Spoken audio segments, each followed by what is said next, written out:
président de tous les Sénégalais, se permet de répondre pratiquement à Ousmane Sonko, c'est qu'il accepte du coin de la bouche, ou en tout cas de manière assez détournée, qu'il y a dualité entre lui et quelqu'un de l'opposition. Je pense que ce n'était pas son rôle, et comme le dit Abdoul Mbaye, je le conforte, le tigre ne crie pas sa tigritude. Très bien, nous allons y revenir tout à l'heure, juste, Cyril, si vous me le permettez, après le développement du journal.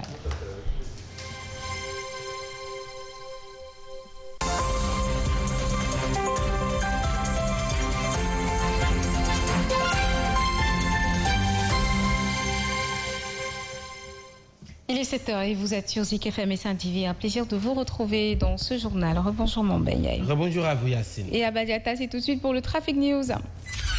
Voici Trafic News. Abadiata. Alors oui Yacine. Rebonjour très cher, où est-ce que vous êtes? Voilà, merci beaucoup. Ça circule lentement sur la Payat, là-bas sur l'axe ralliant à Pékin vers Cambrai. Nous avons noté beaucoup de véhicules, cause pour laquelle vous avez du mal à progresser tranquille.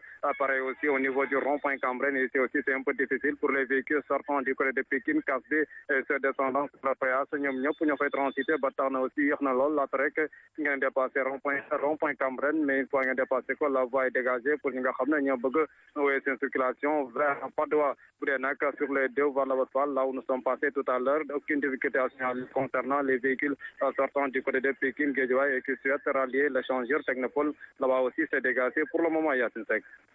C'était Trafic News. Merci beaucoup, très cher. Nous démarrons à Mbour avec cette marche de protestation ce dimanche, donc des populations de Angadimak, localité située dans la commune de Nguyen. Depuis 4 ans, le village est privé même de postes de santé. D'ailleurs, il y a quelques jours de cela, une dame y a perdu la vie en donnant la vie. Très en colère, les populations tirent la sonnette d'alarme et interpellent les autorités. À Mbour, la correspondance d'Aline Badara Sonko. Depuis 4 ans, se soigner à Agandimak est une grosse difficulté. Les tractations sont faites, mais le poste de santé n'a jamais fonctionné. De 2018 jusqu'à présent, ça fait 4 hivernages que les villageois endurent vraiment des difficultés énormes. D'ailleurs, il y a quelques jours de cela, une femme y a perdu la vie lors de son accouchement. Une femme a perdu la vie ici en accouchant parce qu'elle a été transférée à Mbour et vraiment avec les conditions avec lesquelles elle a été transférée, finalement elle a rendu l'âme. Face à l'urgence, ces populations interpellent les autorités étatiques. C'est pourquoi nous vous interpellons directement, Monsieur le Président Macky Sall, vraiment de venir à nos secours, de régler cette situation à travers les ministres de tutelle. Au-delà de ces difficultés sur le plan sanitaire, l'accès à l'eau et à l'électricité reste une problématique à Agandimak. Et nous parlons à présent des victimes de démolition de maisons de Tivaouane Peulh qui font encore parler d'elles. Réunies sur le site qui leur avait été attribué, les 1796 membres du collectif qui les regroupe exigent des autorités des avenants, un plan et des impenses. Ils dénoncent en outre donc les agissements de membres d'autres collectifs qui veulent infiltrer leurs organisations. Ces victimes sont celles dont les maisons ont été détruites lors des fameux événements de 2017. Un reportage de Jean Tidiane Seck et Mansour Ndiaye. Des avenants, des plans et des impenses, les victimes de démolition de maisons de Tivaouane Peulh exigent des autorités, des documents administratifs et de l'argent pour construire leur nouvelle maison. Donc nous demandons au ministre Mamboy Diao de nous donner nos avenants. Nous faisons lancer un appel au niveau du maire du commune, Papis Diop. Nous lui demandons de nous recevoir. Oui, on est là, les 20 par nous permettre de construire les maisons qu'on a aujourd'hui parce qu'on était tellement fatigués depuis ce problème. On n'a fait que des dépenses. Bon, en ce moment-là, beaucoup de gens se sont réunis et personne ne sommes pour pouvoir construire la maison. Ces 1796 victimes qui ont été recensées depuis les événements de 2017 sont aujourd'hui assaillies par des membres d'autres collectifs qui réclament être des victimes et autres impactés. Ça a été bien déterminé. Nous sommes les victimes de démolition de Tivaouane Peulh. Nous, ce qui nous concerne, ce sont les 20 hectares qui nous ont été octroyés par le gouvernement. Donc, c'est ce qui vient autour des 20 hectares. Ce ne sont pas les victimes. Et ça ne sera jamais nous. Ce qui nous intéresse, ce sont nos 20 hectares. Ce qui est autour des victimes, au niveau des 20 hectares, ça ne nous intéresse pas. Et ce n'est pas nous aussi. Mais ce qui nous intéresse, ce sont nos 20 hectares. Ce site de 20 hectares leur a été attribué par le président de la République, même si des volte-face ont été notés ces derniers temps. Ces derniers sont déterminés à toujours occuper leurs parcelles. Et puis, parlons de cette violence électorale avec la FGTS qui condamne et appelle les différents acteurs à cultiver la paix et la tolérance. Selon Sidi Ndiaye, la situation est suffisamment difficile pour les travailleurs et les Sénégalais et donc pas besoin d'en rajouter une autre couche. Pour lui, il ne faut pas donc que les hommes politiques prennent le peuple en otage juste pour préserver des intérêts crypto-personnels. Sidi Ndiaye, secrétaire général de la FGTS, que nous écoutons. Parce que vous le savez, quand il y a des manifestations de grande ampleur où les gens se jettent des cailloux, des projectiles, il est évident que ce sont les populations les premières qui souffrent. Donc nous pensons que vraiment, dans un pays normal, dans une démocratie apaisée, vraiment on ne doit pas avoir ces scènes. Il faut que chacun revienne à la raison et qu'on comprenne que ce n'est pas la guerre. Les élections, c'est l'occasion de dérouler des programmes, de convaincre les électeurs, mais pas véritablement pour s'entretuer. Donc il n'y a pas d'animosité à développer entre le pouvoir et l'opposition. Donc c'est ça le sens de notre appel. Et vraiment, nous voudrons que le sens de responsabilité soit partagé par les deux camps et qu'on le comprenne qu'on ne peut pas prendre en otage le peuple, n'est-ce pas, que cette situation continue à menacer les fondements même de la stabilité de nos institutions et de notre pays. Kermadjabel, l'autorité préfectorale valide la liste parallèle de Benno Bokk Yakaar qui s'oppose à la candidature du maire sortant de l'AFP. Selon le candidat de la dite liste, ce choix d'aller en compétition pour vaincre la liste officielle de Benno s'explique donc par le désir de changer la donne dans le fonctionnement de la municipalité afin de permettre aux populations de s'épanouir. Il précise que cette liste n'aura pas d'impact sur les relations entre le président Macky Sall et Moustapha Niasse, patron de l'AFP. Abdoulaye Diatta, que nous écoutons avec Alioune Kane. Nous n'avons pas une liste parallèle. Nous avons une liste qui se superpose à la liste de l'autre partie de la coalition Benno Bokk Yakaar et qui ne crée aucune difficulté. En regardant derrière notre coalition, je pense que c'est le vrai Benno Bokk Yakaar. Quand vous avez l'APR, quand vous avez le Parcialiste, quand vous avez le Rewmi, quand vous avez LDR Yeesal, parce que dañoo bëgg a jël mairie bi doxalee neneen da waa Kër Madiabel gis seen bopp maanaam li ñuy ñàkk ñu koy gis. Les récépissés avec lesquels nous sommes en train de travailler, c'est les fondateurs de Macky 2012. Union citoyenne Buntu Bi est un parti membre fondateur de Macky 2012.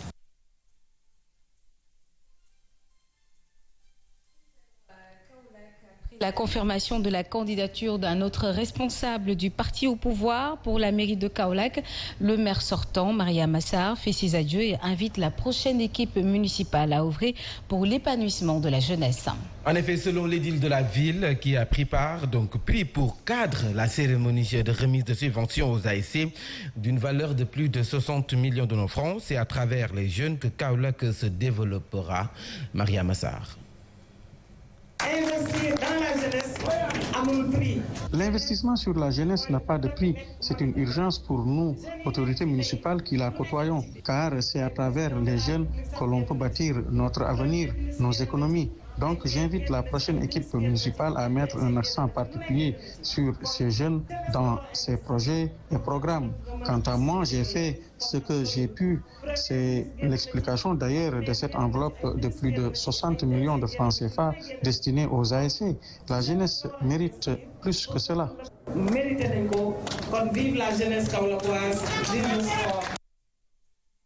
Et puis retenez que les partisans du directeur général de l'ANER sont très remontés contre l'ex-ministre de l'Intérieur Aly Ngouille Ndiaye qui, selon eux, n'a pas respecté ses engagements. Les 9 conseillers proposés par Djibi Sarr Ndiaye, DG ANER, auraient donc été rejetés ou plutôt éjectés par Aly Ngouille Ndiaye pour des calculs politiques. Alors, les partisans et sympathisants du directeur général de l'ANER ont donc juré de sanctionner la coalition Benno Bokk Yakaar en soutenant tout simplement l'opposition. Si c'est bon au niveau de la régie, nous écoutons Abdou Kébé Diop. Nous y reviendrons tout à l'heure. Alors, à Guédiawaye, les partis Rewmi de Médina Gounass va battre campagne contre la liste de la mouvance présidentielle.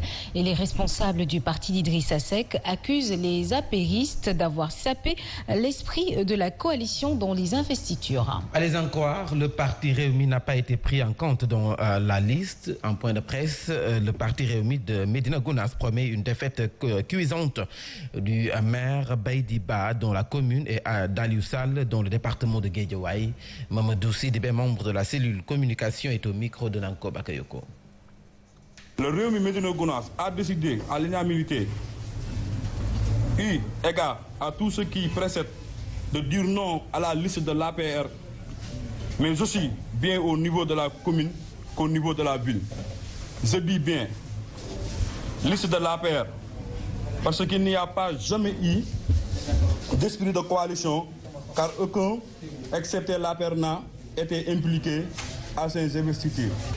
Le Rewmi Médina Gounass ne va pas limiter à dire non à ce maire incompétent et à sa liste. Mais nous allons davantage investir le terrain, battre rigoureusement campagne pour faire tomber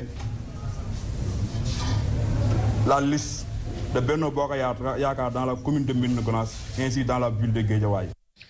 Après Guédiawaye, cap sur Fatick, c'est pour parler de ces retrouvailles entre Biram Faye et le maire sortant Matar Ba. Le DAGE du ministère des Sports approuve cette démarche du DG de l'Agence d'assistance à la sécurité de proximité. Et selon Mamadou Ngom, ce geste ne fait que renforcer la dynamique unitaire autour de l'actuel maire Matar Ba. Vous l'aurez tout à l'heure en Wolof avec Mombenyaï. Et nous nous rendons à Mbour pour parler tourisme avec cette nouvelle consécration pour un fils du Sénégal qui a donc reçu le prix continental de meilleur acteur touristique durant cette pandémie. Il s'agit de Fawzou Dem, conseiller technique du ministre du Tourisme et des Transports aériens. Réagissant donc à cette distinction, il salue les efforts consentis par les autorités sénégalaises pendant la Covid-19. Fawzou Dem, que nous écoutons avec Alioune Badara Sonko.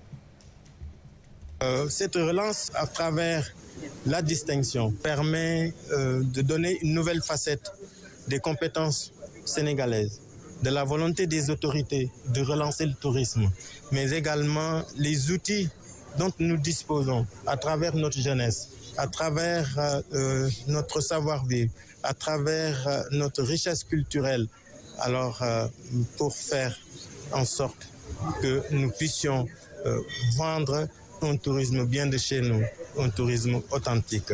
Et cette distinction, au-delà de ma personne, va faire la promotion de la destination Sénégal. Parce que tel qu'il a été énoncé partout ailleurs dans le monde, sur 1 milliard d'individus, disons, je suis la 25e personnalité du monde du tourisme, la 9e personnalité en Afrique et la première personnalité en Afrique de l'Ouest et au Sénégal. Et nous parlons santé avec la Journée mondiale du diabète qui a été célébrée cette année à Saint-Louis. Un choix motivé par plusieurs facteurs parmi lesquels un taux de prévalence très élevé à l'ordre de 3,10%. Une situation par rapport à laquelle le docteur Abdoulaye Leye interpelle les malades. D'abord un non-respect des recommandations médicales mais aussi l'État pour une meilleure prise en charge des patients et une disponibilité des médicaments. Docteur Abdoulaye Leye, ses propos sont recueillis donc par Babacar Niang et Djeila Nissar. Si on veut espérer voir le taux d'incidence du diabète baisser dans ce pays, il faut que les populations s'approprient les recommandations et les pratiques. Parce que ça tourne autour des modifications du style de vie. Il faut avoir plus d'activité physique. Il faut manger moins gras, moins salé, moins sucré. Il faut diminuer l'obésité. Il faut éviter la malbouffe. Il faut éviter le stress.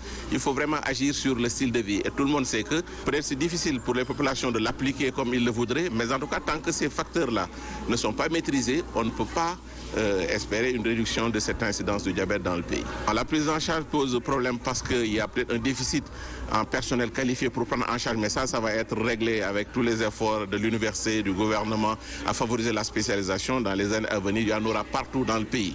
Ça, c'est une chose. Il y a aussi des efforts qui sont faits pour la disponibilité et l'accessibilité des médicaments. Mais les efforts doivent être redoublés pour que les médicaments, que ce soit les comprimés ou l'insuline, puissent être encore plus disponibles. Et parlons de la lutte contre le cancer et le VIH-Sida. Sachez que l'Association des femmes pour l'appui aux actions de développement AFAD fait dans la sensibilisation. Elle a réuni de nombreuses femmes de Pikine et de Keur Massar pour les sensibiliser sur ces deux maladies. Les explications de Younoussa Baldé. Elles sont venues de tous les coins de la banlieue de Dakar pour assister à cette journée de sensibilisation axée sur le cancer et le VIH-Sida, deux maladies qui touchent encore de nombreuses personnes. On l'a programmé aujourd'hui en impliquant tout le monde, en voulant sensibiliser la grande masse de la communauté, surtout les femmes, les jeunes, par rapport à ces deux maladies-là. Les partenaires de la FAD ont profité de cette occasion pour remettre des autotests aux femmes. Celles qui le souhaitent pourront désormais faire le test du VIH-Sida dans la discrétion. Parce que ça permet de se dépister dans la confidentialité sans pour autant que personne soit là et c'est vraiment volontaire. Et là, on est dans l'échelle de la mise en échelle nationale, donc c'est tout le Sénégal que ça concerne par rapport au VIH pour que tout le monde connaisse son statut et à travers le fait de connaître son statut puisse entrer en traitement et après avoir une charge indétectable. Le constat est que le VIH-Sida régresse même si les chiffres du cancer restent encore élevés. C'est pourquoi les relais communautaires entendent poursuivre la sensibilisation. Merci à vous, Younoussa Baldé. À présent, ce communiqué du ministère de l'Intérieur qui a fait un constat concernant donc ces personnes ou individus qui portent donc des cagoules depuis quelque temps et arborant même des tenues et attributs dédiés aux forces de défense et de sécurité, notamment ceux réservés aux forces de l'ordre, forces spéciales. Donc, des pareils agissements, selon le ministère donc de l'Intérieur, créent la confusion aux yeux des populations et peuvent donc semer le doute sur l'imputabilité de certains actes malveillants susceptibles d'être commis par des personnes mal intentionnées. C'est pourquoi donc la police nationale tient à rappeler que le port de la tenue et l'utilisation de matériel de protection individuelle réservé aux forces de défense et de sécurité est régi par la loi. Par conséquent, le non-respect de ces dispositions expose son auteur aux sanctions prévues par les lois et règlements communiqués et signés le Bureau des relations publiques de la police nationale. Alors, nous terminons avec l'éducation pour parler de la pérennisation du projet Biodiversity for School. Les acteurs de l'éducation se sont réunis pour tirer le bilan de 2 ans de mise en œuvre. Un projet qui vise à accroître les ressources internes des écoles qui, à terme, pourra se prendre en charge entièrement. Fallou Seck est chargé du suivi et évaluation et au micro ici d'Alassane Baldé. Et quelles sont leurs perspectives pour la pérennisation du projet? Un projet innovant. Et c'est un projet qui, s'il est appuyé, suivi et bien cerné par les enfants, peut être un projet pour l'avenir. Parce que l'école pourra, avec ce projet, se prendre entièrement en charge. Donc moi, je milite pour que les municipalités, que le ministère, que tous les acteurs qui tournent autour de ce projet s'intéressent